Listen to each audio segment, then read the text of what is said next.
La croix, expression suprême de la gloire de Dieu. Romains chapitre 3, versets 21 à 26. Vous pouvez suivre avec la lecture avec moi, elle sera projetée. Mais maintenant, Dieu a manifesté sans faire intervenir la loi la justice qu'il nous accorde et à laquelle les livres de la loi et les prophètes rendent témoignage.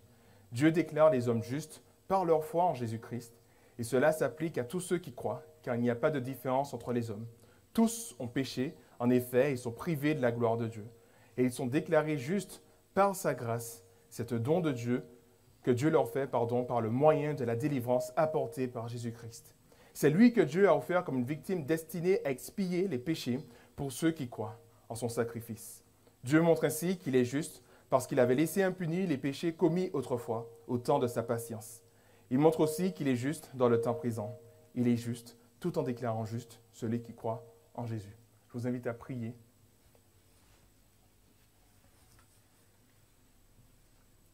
Seigneur notre Dieu, nous avons entendu ta parole. Nous croyons, comme ta parole nous le dit, qu'elle ne revient pas à toi sans avoir fait son effet. Nous te prions que tu puisses nous toucher à travers ce texte et que nous puissions être émerveillés par ce que tu as accompli, Seigneur. Donc, viens renouveler notre intelligence, viens restaurer nos cœurs aussi afin que nous puissions recevoir ce que tu as à nous dire dans la simplicité, comme un petit enfant qui reçoit. Donc, viens, agis par ta puissance. Je t'ai prié au nom de Jésus. Amen. Alors, à bien des égards, ce passage peut paraître assez compliqué à comprendre. Il y a énormément d'informations dans une si petite section, avec beaucoup de termes théologiques qui peuvent nous échapper. Et quoi qu'il en soit, la richesse de ce passage fait de lui, je trouve, un super résumé de l'Évangile, un Dieu qui intervient dans l'histoire pour sauver l'humanité. Martin Luther, le réformateur, décrivait ce passage comme le thème principal et le point central de l'Épître aux Romains et de la Bible tout entière. Donc il voyait ce passage comme le point principal et le point central de l'Épître aux Romains, mais aussi de la Bible tout entière. Martin Luther, le réformateur, qui a été touché par la grâce de Dieu. Alors je vous propose d'étudier ce passage à travers deux aspects, l'amour et la justice de Dieu. Alors pour bien comprendre le caractère merveilleux de ce que Paul nous annonce, à savoir la justification des hommes pécheurs, il nous faut comprendre la situation désespérante de l'humanité.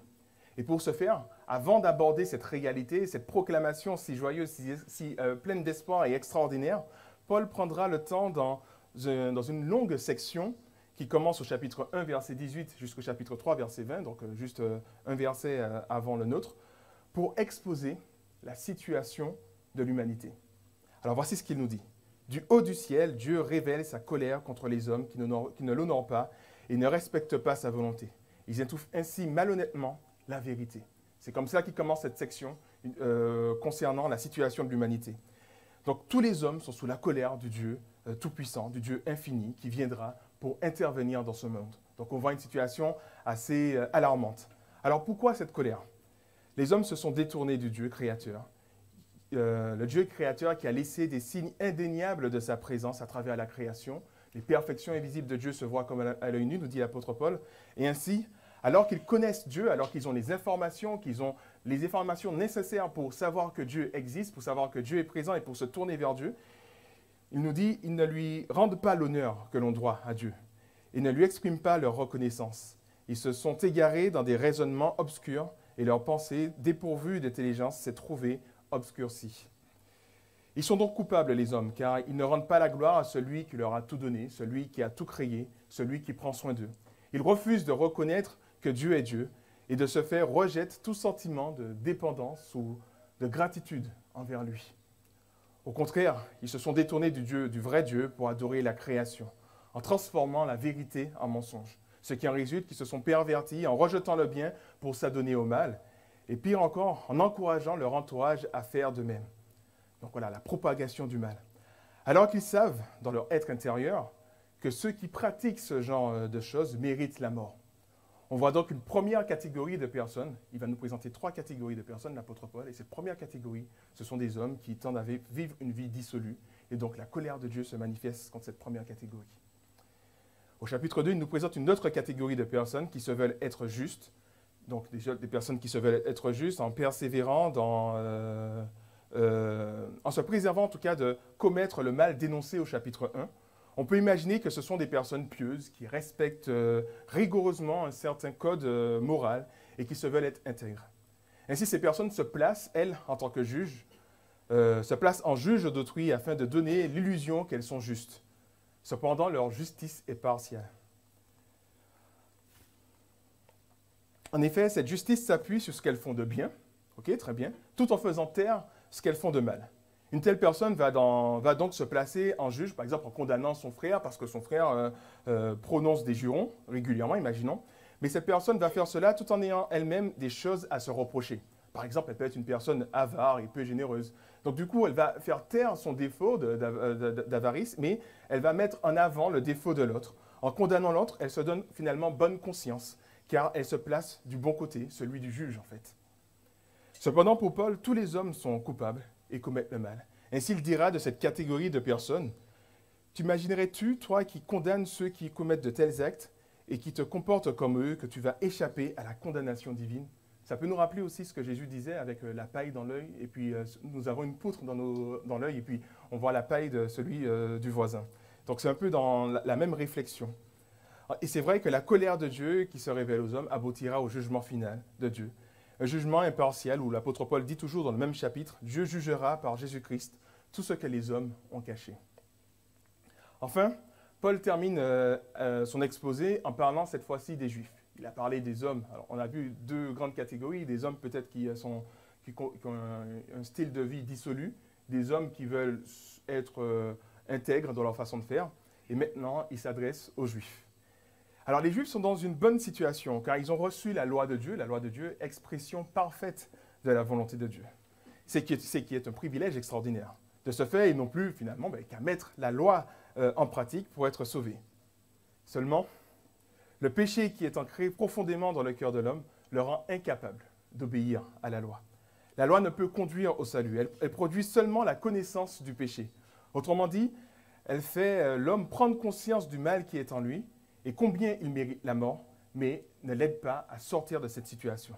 La loi est finalement comme un miroir où on se voit réellement tel que nous sommes, avec nos défauts, mais c'est juste un miroir. Elle ne nous permet pas de sortir de cette situation, de nous améliorer. Paul conclut donc cette section en annonçant que tous les hommes, sans exception, sont pécheurs et méritent tous de subir la colère de Dieu. Alors c'est vrai que, de manière générale, un reproche qu'on fait souvent à la Bible, c'est de dire que la Bible a une vision assez pessimiste de l'homme. Alors ce n'est pas vrai, parce que ce n'est pas totalement vrai. C'est vrai que la Bible présente l'homme tel qu'il est, avec ses défauts, avec son péché, mais présente aussi la valeur humaine, l'importance de l'homme. L'homme est une créature à l'image de Dieu, et Dieu aime l'homme. Mais en même temps, la Bible ne se cache pas de nous dire vraiment la réalité. Et c'est vrai qu'aucune philosophie ou politique ou je ne sais, de système de pensée ne vont si loin dans la description du péché qui est en nous. En général, on a tendance à minimiser cela, à dire que non, ce n'est pas si grave que cela, c'est certaines personnes, ce n'est pas tout le monde. Pour l'apôtre Paul, c'est tout le monde, nous sommes tous pécheurs. Et pour ce faire, pour démontrer cela, il va utiliser des termes assez forts et même choquants. Ces termes inspirés de l'Ancien Testament. Voici ce qu'il dit. Il n'y a pas de juste, pas même un seul. Donc c'est réglé. Aucun homme n'est juste. Hein. Pas même un seul juste. Pas d'homme capable de comprendre. Pas un qui se tourne vers Dieu. Assez fort, aucun homme ne se tourne réellement vers Dieu. Les hommes se tournent vers des dieux qu'ils vont fabriquer, des idoles et tout, mais ils ne vont jamais se tourner vers le Dieu véritable. Et c'est vrai que dans la Bible, on voit que c'est Dieu qui fait le premier pas. C'est Dieu qui se révèle aux hommes dans la Bible. Ils se sont tous égarés, ils se sont corrompus, tous ensemble. Il n'y en a aucun qui fasse le bien, pas même un seul. Encore une insistance encore, pas même un seul qui fait le bien. Leur gosier ressemble à une tombe ouverte, leur langue sert à tromper. Ils ont sur les lèvres un venin de vipère, leur bouche est pleine d'aigres malédictions.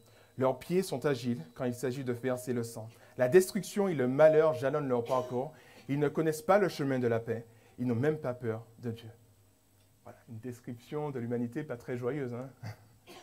Et on voit voilà, que ça peut, comme je disais, ça peut être choquant, ça peut nous bousculer, mais c'est cette vérité que la Bible nous annonce, des hommes qui sont totalement perdus.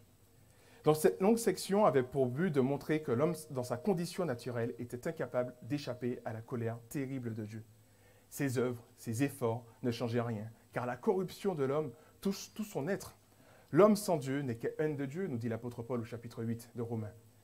On voit une situation totalement désespérante.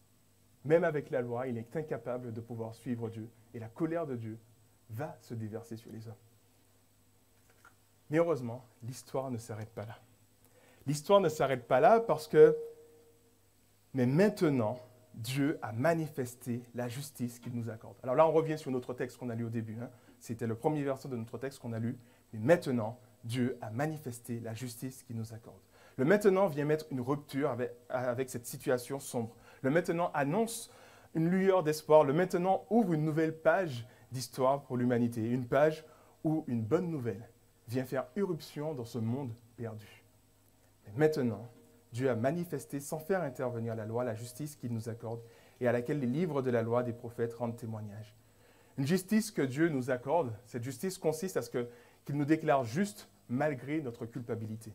Maintenant, Dieu est intervenu dans l'histoire de l'humanité pour que nous, les pécheurs, puissions recevoir le statut de juste, pour que le coupable puisse être déclaré juste. Est-ce en vertu de nos efforts, de nos œuvres, de nos mérites, de notre obéissance à la loi? Non. Cela se fait en vertu de sa grâce imméritée. Tous ont péché, en effet, ils sont privés de la gloire de Dieu et ils sont déclarés justes par sa grâce. C'est un don que Dieu leur fait par le moyen de la délivrance apportée par Jésus-Christ. Cette grâce imméritée est une manifestation de l'amour de Dieu envers nous. Et c'est vrai que dans quelques chapitres après, donc nous sommes au chapitre 3, au chapitre 5, Paul qui continue sa réflexion sur l'œuvre de Jésus-Christ, voici ce qu'il nous dit. En effet, quand nous étions encore incapables de nous en sortir, le Christ est mort pour les pécheurs au moment fixé par Dieu. C'est difficilement qu'on accepterait de mourir pour un homme droit. Quelqu'un aurait peut-être le courage de mourir pour un homme de bien, mais Dieu nous a prouvé à quel point il nous aime. Le Christ est mort pour nous alors que nous étions encore pécheurs. Par son sacrifice, nous sommes maintenant rendus justes devant Dieu. À plus forte raison, serons-nous sauvés par lui de la colère de Dieu. Alors que nous étions encore pécheurs, Christ est mort pour nous. La croix nous montre ce qu'est le véritable amour, qui se donne. Un amour qui ne cherche pas son propre intérêt, un amour qui fait passer l'intérêt de l'autre avant les siens. Un amour non contraint ou forcé. Voilà, Christ n'était ni forcé ni contraint de le faire, mais un amour plutôt qui se donne librement pour l'autre. Pour comprendre l'étendue de cette grâce, de cet amour, il nous faut comprendre, en tout cas prendre conscience de la richesse du don qui nous est accordé. Parce que c'est bien l'apôtre Paul qui nous dit que cela est un don de Dieu par le moyen de la foi. Et il nous faut comprendre la richesse de ce don. Plus nous comprenons la richesse de ce don, plus nous allons saisir en tout cas la grandeur de cet amour. Et je vous partage ce que nous dit John Stott sur son livre La Croix, concernant le don de Dieu. Voici ce qu'il nous dit. La valeur dépend à la fois du prix qu'il a coûté au donateur et du caractère méritoire de celui qui le reçoit. Un jeune homme follement amoureux offrira à sa bien-aimée des présents coûteux, qui exigent parfois de sa part un réel sacrifice financier. Mais il estime qu'elle est digne de cette marque d'amour. Par amour pour Rachel, Jacob a servi Laban durant 7 ans. Mais en donnant son fils pour mourir, Dieu s'est donné lui-même pour ses ennemis. À ceux qui ne méritaient rien, qui n'étaient dignes de rien, Dieu a tout donné. N'est-ce pas une manière éclatante de prouver son amour?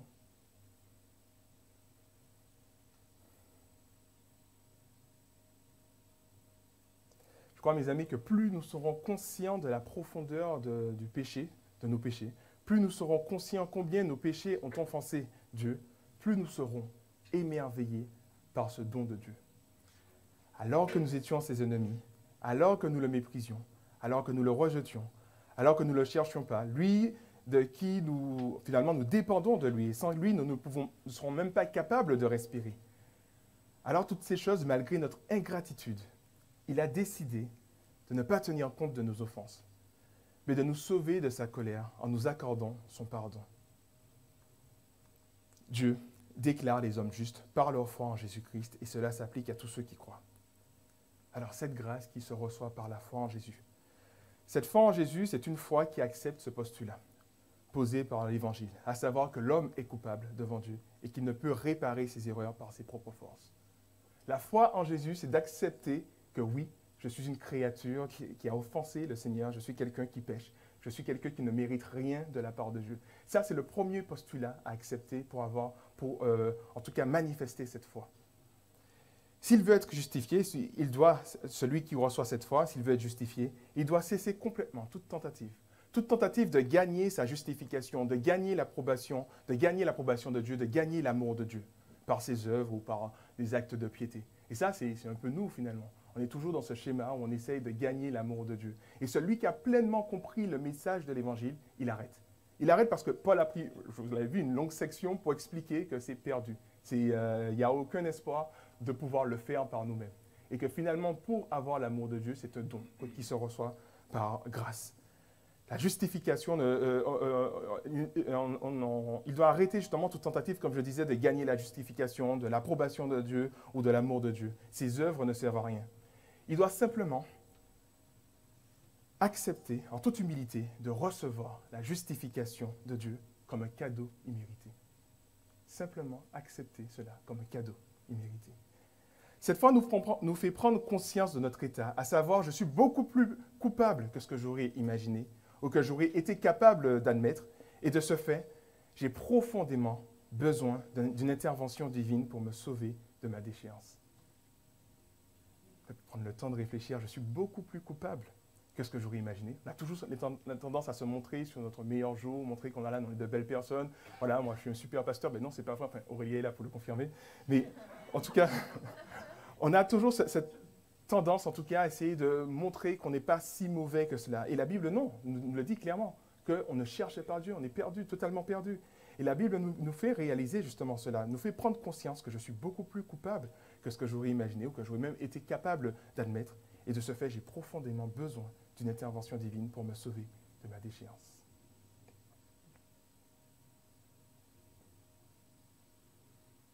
En somme, c'est une foi qui nous rend réceptifs au don du salut, au don de Dieu, le salut accordé par Dieu. Cette foi nous permet de recevoir de tout notre cœur et avec une joie incomparable la bonne nouvelle de l'Évangile. Une foi, et lorsqu'on grandit dans cette foi, on grandit dans cette joie incomparable de recevoir la bonne nouvelle de l'Évangile. Paul dira au chapitre suivant, toujours en argumentant cette thèse de la foi, il va citer le psaume 32 que je vous lis, le psaume 32 de David. « Heureux l'homme dont la faute est effacée et le péché pardonné. Heureux l'homme au compte de qui l'Éternel ne porte pas le péché. » La bonne nouvelle de l'Évangile peut se résumer ainsi, c'est le message disant que Dieu a tout accompli pour nous sauver, pour nous restaurer, pour nous offrir le salut, alors le salut, le bonheur, et que finalement tout ce que nous avons à faire dans tout cela, c'est de renoncer. Renoncer à nos efforts de nous sauver par nous-mêmes, renoncer à toute idole mensongère qui tenterait de nous faire croire que le salut peut se trouver ailleurs. Renoncer à construire notre joie dans autre chose que dans ce salut. Renoncer à construire notre identité dans autre chose que ce salut. Renoncer à essayer, de nous accomplir quelque part. Hein. Nous accomplir peut-être, on essaie de le faire à travers le travail, à travers différentes choses. Eh bien, renoncer à toutes ces choses. De rechercher une identité, une valeur dans autre chose que dans le salut. Parce que ce bonheur, ce salut, cette justification que nous recherchons tous, se trouve déjà dans ce cadeau que nous avons reçu. L'Évangile nous rappelle que nous devons simplement renoncer à ces choses. Et enfin, l'Évangile nous invite à nous réjouir de ce que Dieu a accompli. La joie que nous devons placer en Dieu, cette joie que nous devons placer en Dieu, peu importe les circonstances, et ce peu importe les circonstances, et je pense que c'est un bon indicateur de notre compréhension de la croix. Plus nous allons apprendre à nous réjouir en Dieu, plus nous allons comprendre la vérité, la pertinence, l'œuvre que Jésus-Christ a accomplie à travers la croix. Et c'est vrai que la Bible nous rappelle à plusieurs reprises de nous réjouir dans le Seigneur. Se réjouir dans le Seigneur, c'est comme même un commandement. Et plus nous comprenons le message de l'Évangile, plus nous comprenons dans quelle situation nous étions, plus nous allons apprendre aussi à nous réjouir de ce que Dieu a accompli. Il a tout accompli, c'est réglé. Plus nous aurons compris le message de la croix, plus nous éprouvons cette joie. Alors, comment Dieu a fait éclater son amour pour l'humanité? Comment être sûr que Dieu nous aime, non pas uniquement d'une manière subjective. Quand je dis d'une manière subjective, c'est ce que nous ressentons. Nous ressentons des fois l'amour de Dieu. Mais vous savez, ce n'est pas un argument pour le voisin, pour le collègue, lorsque vous allez dire « oui, Dieu m'aime parce que je le ressens ». Oui, mais peut-être que c'est ton cerveau qui te joue des tours, mais que ce n'est pas totalement vrai, que c'est subjectif. C'est important de ressentir cet amour subjectif. Mais comment être sûr de manière objective que Dieu nous a vraiment aimés? J'insiste encore une fois, c'est important de ressentir cet amour en nous, mais comment être sûr de manière objective, de manière vérifiable par tous que Dieu nous a vraiment aimés? C'est qu'à un moment donné de l'histoire, Dieu, dans la personne du Fils, est venu dans ce monde pour donner sa vie pour nous.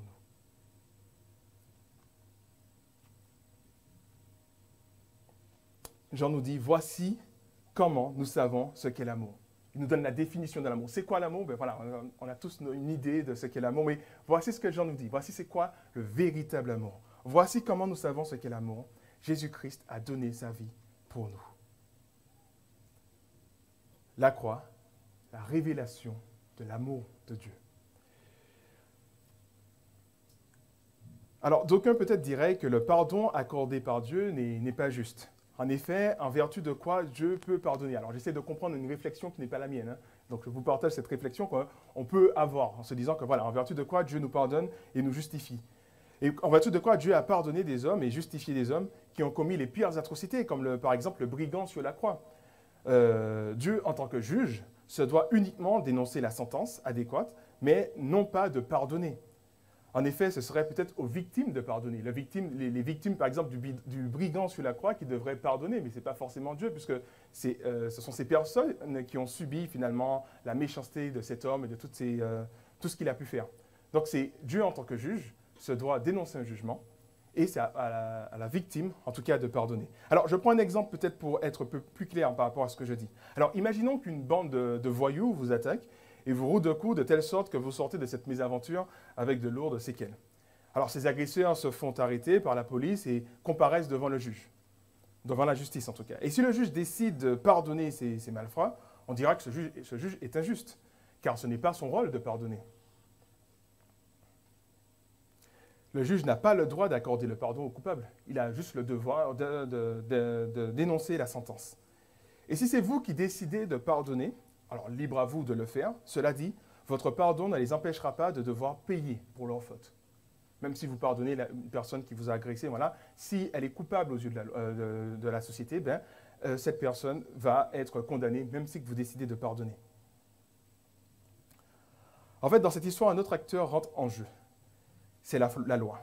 La loi qui est au-dessus du juge, puisque le juge doit agir conformément à cette loi. Donc, il se soumet à la loi qui est au-dessus de lui. Et la loi est aussi au-dessus de l'offensé, qui, quand bien même il déciderait de pardonner, il ne pourra pas permettre au coupable d'échapper à la loi, parce que la loi est au-dessus de tout. En somme, pour que le coupable puisse être pardonné et échapper à sa condamnation, il faut que l'offensé soit le juge et la loi en même temps. Donc, la loi, l'offensé et le juge. Et justement, Dieu est les trois à la fois. Il est la plus haute autorité, donc le juge suprême.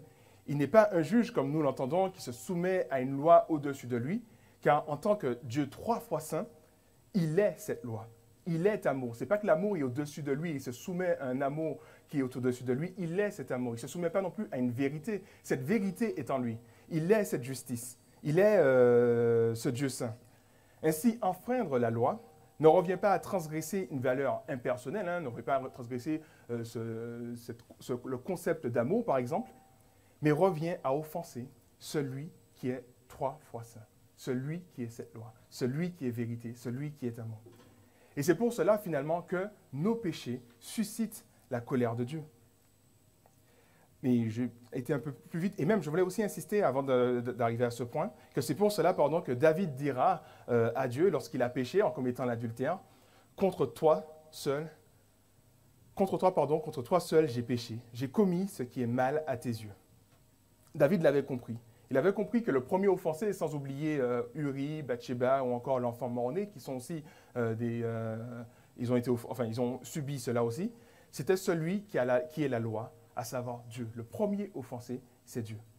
Le premier offensé, c'est Dieu dans le sens où vous reconnaissez bien que si on vous attaque ad nominem, si on vous attaque dans ce que vous êtes, c'est une blessure, c'est une offense pour vous. Et de la même manière, lorsqu'on vient accomplir un acte qui va à l'encontre du Dieu créateur, à l'encontre de ce qu'il est, c'est une offense directe à lui. C'est une offense directe à sa personne, à sa sainteté. D'où le fait qu'au début de la section précédente, nous avons vu que Dieu manifeste sa colère envers les hommes qui ne l'honorent pas. La menace qui pèse sur l'humanité, c'est la colère de Dieu offensée par notre désobéissance. Une désobéissance à sa loi alors que nous avons cette loi dans nos cœurs. La Bible nous le dit, Romains 2, qu'il a placé cette loi dans nos cœurs. Et finalement, les hommes font taire cette loi en s'adonnant au mensonge. La colère de Dieu est la juste réaction d'un Dieu 3 fois saint qui ne peut supporter le mal, qui est une offense directe contre sa sainteté. Tout péché est une offense directe contre la sainteté de Dieu. La sainteté de Dieu, finalement, est-elle un soleil qui consume tout ce qui n'est pas de la même nature que lui, à savoir tout ce qui n'est pas saint. Alors, mais vous me direz peut-être qu'on a l'impression que, voilà, que Dieu, c'est le juge suprême, mais qu'on n'a pas l'impression, en tout cas, que Dieu juge le mal sur la terre. On voit des hommes mauvais qui prospèrent, on voit des opprimés qui souffrent. En effet, si Dieu est le juste juge, pourquoi ne voyons-nous pas plus de pécheurs terrassés? Et c'est vrai qu'on voit des hommes, des fois, des personnes assez mauvaises qui sont là et qui vivent de manière impunément dans ce monde et qui prospèrent. Et on peut se demander, mais pourquoi Dieu n'intervient pas? Pourquoi tant d'injustice finalement dans ce monde? Et Paul répond à cette question de deux manières. D'une part, il nous parle du jugement dernier à venir, où Dieu manifestera sa colère. Et je vous cite les quelques passages. Le jour où se manifestera la colère du jugement de Dieu, voilà, ce jour-là, il donnera à chacun ce qui lui aura valu ses actes. Verset 16 aussi, tout cela paraîtra le jour où, conformément à l'évangile que j'annonce, Dieu jugera par Jésus-Christ tout ce que les hommes ont caché. Donc, il nous annonce déjà pourquoi on voit tant d'injustice dans ce monde. Paul répond dans un premier temps en disant que ce jugement est à venir. Deuxièmement, il nous parle aussi de deuxième jugement décisif qui a eu lieu par le passé et qui s'est rendu à la croix. Puisqu'il nous dit, là on revient sur notre texte d'étude, c'est lui que Dieu a offert comme victime destinée à expier les péchés pour ceux qui croient en son sacrifice. Dieu montre ainsi qu'il est juste parce qu'il avait laissé impunis les péchés commis autrefois. Au temps de sa patience, autrefois au temps de sa patience, pardon. Il montre aussi qu'il est juste dans le temps présent. Il est juste tout en déclarant juste celui qui croit en Jésus. Nous comprenons par là que tous les hommes vont devoir payer pour leurs péchés, soit à travers le jugement futur, donc la mort éternelle, soit à travers Jésus-Christ qui a payé pour ceux qui ont cru en lui. Le jugement a déjà eu lieu à la croix pour ceux qui ont placé leur foi en Jésus. Et pour les autres, il aura lieu lorsque Dieu interviendra. D'ailleurs, ce passage nous rappelle que tous les hommes qui ont été sauvés l'ont été en vertu du sacrifice de Jésus. Que ce soit pour les hommes du passé, comme pour les hommes du temps de Jésus, comme les hommes du passé, comme les hommes de l'Ancien Testament, ou encore les hommes qui sont venus après Jésus. Donc, Abraham, Noé, tous ces hommes-là ont été sauvés en vertu du sacrifice de Jésus. Tous les hommes sont sauvés uniquement en vertu de la croix. Et il n'y a pas d'autre moyen pour être sauvé. Puisque l'apôtre Paul le précise lui-même que Dieu montre ainsi qu'il est juste parce qu'il avait laissé impunis les péchés commis autrefois. Donc le sacrifice de Christ était donc nécessaire pour justifier le coupable. En effet, Dieu ne pouvait pas nous accorder son pardon en renonçant à punir nos péchés, car ce serait une injustice envers lui-même, envers sa sainteté. Je dis que Dieu, c'est la loi, il représente cette loi absolue, il est la vérité, il est la sainteté, il est la justice absolue. Et décider de pardonner sans manifester la justice, ce serait quelque part un contresens concernant Dieu. Et je vous partage aussi ce que nous dit John Stott également par rapport à cela, à ce sujet. Alors, il nous dit que si tel était le cas, si Dieu pardonnait sans punir le péché, si tel était le cas, Dieu causerait sa propre destruction et la nôtre avec elle. Il cesserait d'être Dieu et nous cesserions d'être pleinement hommes. Une contradiction dans sa nature divine de législateur et de juge entraînerait immanquablement l'anéantissement de Dieu. Ne pas nous tenir pour des êtres responsables, créés à son image, conduirait à la négation de notre dignité humaine et par voie de conséquence, à notre propre anéantissement. Il est inconcevable que Dieu puisse agir ainsi. Il est inconcevable que Dieu puisse se contredire, puisse agir d'une manière qui ne soit pas conforme à sa nature. S'il n'agit pas selon sa nature, c'est tout qui s'écroule finalement. Puisque Dieu est Dieu, parce qu'il est parfait dans tout ce qu'il est. Si Dieu manque à un seul de ses attributs, son amour, sa justice, sa sainteté, sa sagesse, il cesse d'être Dieu. Et donc de ce fait, il ne pouvait pas nous pardonner sans faire intervenir sa justice.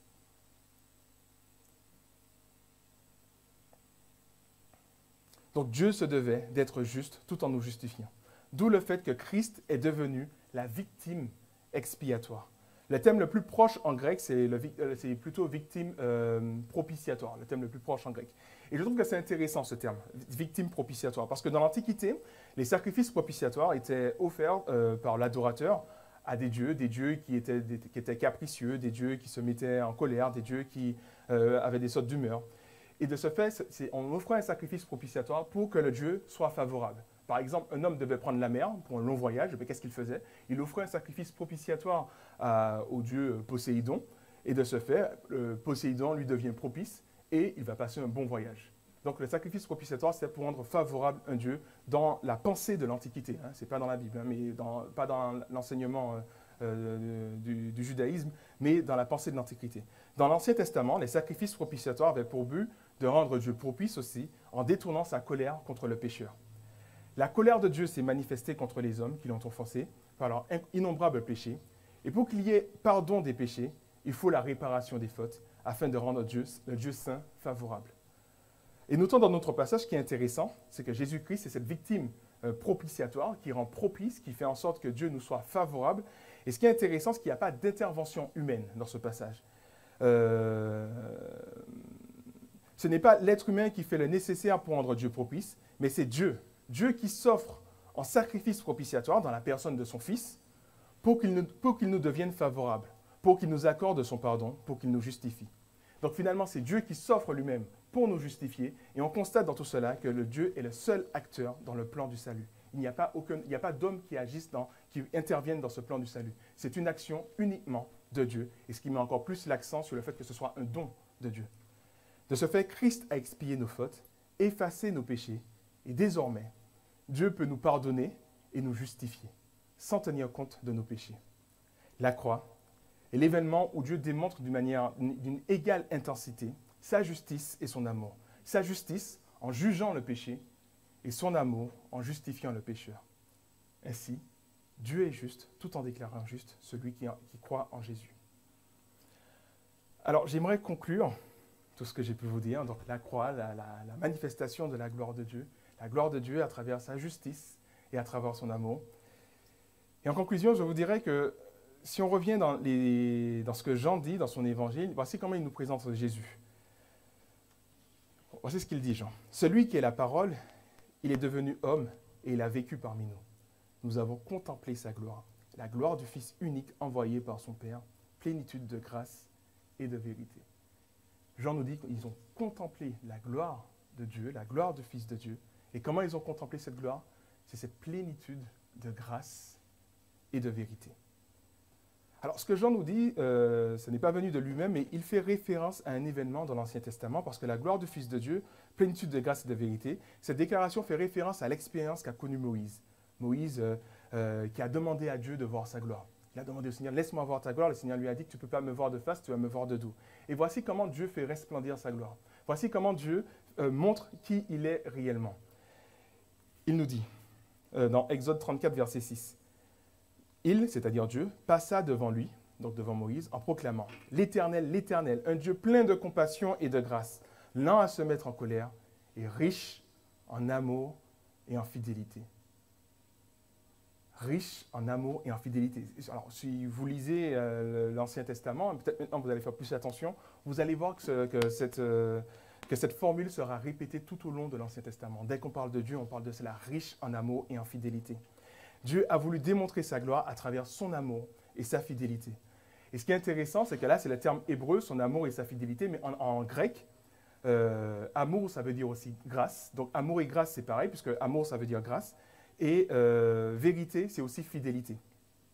Alors, pourquoi je dis cela? Parce que Jean nous parle de plénitude de grâce et de vérité, et cela fait directement référence à amour et fidélité.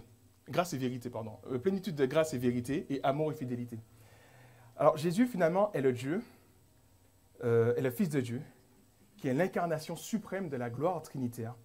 Cette gloire, la plénitude de grâce et de vérité, il l'a démontrée avec puissance à la croix. À la croix se manifeste la grâce de Dieu qui souffre par amour pour les hommes pécheurs, et la vérité de Dieu fidèle, qui punit le péché dans son propre corps. Finalement, la justice de Dieu se voit à travers cette vérité, à travers cette fidélité, fidèle à lui-même, fidèle à son alliance, fidèle à sa promesse. Il avait promis d'apporter le salut à Abraham, à Moïse, à tous ces hommes de foi, ces hommes et ces femmes de foi dans l'Ancien Testament. Il l'avait promis et il a été fidèle. Il a été fidèle envers eux, tout en étant fidèle envers lui-même. Et finalement, comment voir la gloire de Dieu? Comment contempler cette gloire de Dieu? À quoi ressemble cette gloire de Dieu? Mais cette gloire de Dieu se voit à la croix. Manifestation suprême de son amour, de sa grâce. Manifestation suprême de sa vérité, de sa fidélité, de sa justice. La croix, expression suprême de la gloire de Dieu, expression suprême de son amour et de sa fidélité. Voilà ce que je voulais partager avec vous en ce matin. Et c'est vrai que ça nous pousse à réfléchir et ça nous pousse à revoir en tout cas notre conception de la croix. Cela nous invite aussi à nous réjouir aussi, ce temps de résurrection, ce temps-là où Jésus-Christ est ressuscité, où Jésus-Christ confirme justement que ce qui a été accompli a été acté, a été validé, parce qu'il a été ressuscité avec puissance pour démontrer qu'il était fils de Dieu, pour démontrer que ce qu'il a accompli est vrai. Et maintenant, c'est à nous maintenant de prendre conscience de cela, à nous de nous réjouir de ce que Dieu a accompli pour nous, à nous de nous laisser toucher, nous laisser transformer et de comprendre que finalement, c'est un don de Dieu. Nous n'avons plus rien à accomplir, mais simplement nous réjouir. Plus besoin de chercher une identité ailleurs, une valeur ailleurs, une justification ailleurs. Dieu a tout accompli. Amen. Je prie pour terminer, puis je te laisse la parole à Génor. Oui, c'est bon? D'accord, très bien. Notre Dieu, notre Roi, notre Père, nous te remercions pour qui tu es. Nous te remercions pour ce message de la croix. Nous te remercions pour ce temps où nous rappelons cette résurrection. Jésus-Christ qui a souffert, Jésus-Christ qui est ressuscité, Jésus-Christ qui rend actif finalement ces dons qu'il nous offre. Nous te remercions pour ton évangile, un message si merveilleux, un message qui n'aurait pas pu être inventé par des hommes, un message qui vient directement du ciel, révélé à nous. Et maintenant, nous sommes au bénéfice de cela. Merci pour cet amour, Seigneur. Merci pour cet amour immérité. Merci pour ta grâce, Seigneur. Merci parce que tu es le Dieu de justice. Tu es le Dieu qui ne minimise pas nos souffrances, ne minimise pas les difficultés, ne minimise pas les injustices, mais tu es ce Dieu qui réagit, qui n'accepte pas ces choses. Ta parole nous rappelle que tu te mets en colère contre le péché, Seigneur, et nous voulons prendre conscience, Seigneur, te demander pardon pour toutes les fois où nous t'avons offensé directement. Nous t'avons attaqué dans ta nature en péchant contre toi, Seigneur. Et Seigneur, c'est vrai que ça nous rappelle encore une fois la nécessité de cette sanctification, la nécessité de cette vie nouvelle. Jésus-Christ ressuscité pour cette vie nouvelle et nous aussi, nous sommes amenés à mener cette vie nouvelle. Et merci, Seigneur Dieu, pour en tout cas tout ce que tu as accompli à la croix. Je t'ai prié au nom de Jésus. Amen.